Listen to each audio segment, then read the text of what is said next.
Fermés depuis bientôt 3 mois, les bars et restaurants vont enfin pouvoir rouvrir la semaine prochaine en France. Le gouvernement a activé la seconde phase du déconfinement qui prévoit également la réouverture des musées, salles de spectacle, théâtres, lycées ou clubs de sport. Fini en outre l'interdiction de déplacement au-delà de 100 km.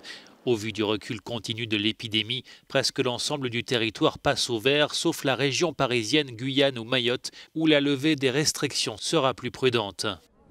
Au-delà de la crise sanitaire, c'est la situation de l'économie mondiale qui inquiète.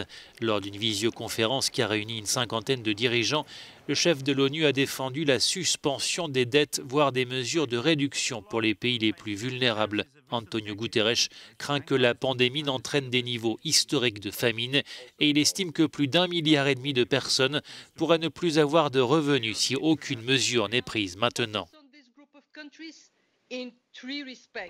Au Royaume-Uni, le gouvernement a annoncé un léger assouplissement des mesures de restriction. Désormais, jusqu'à 6 personnes de différents foyers pourront se réunir en extérieur.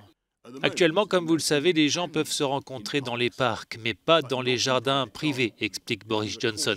C'était une première mesure de précaution, mais nous savons que cela ne fait aucune différence pour la santé. Nous allons donc autoriser désormais les rencontres dans les jardins et autres espaces extérieurs privés.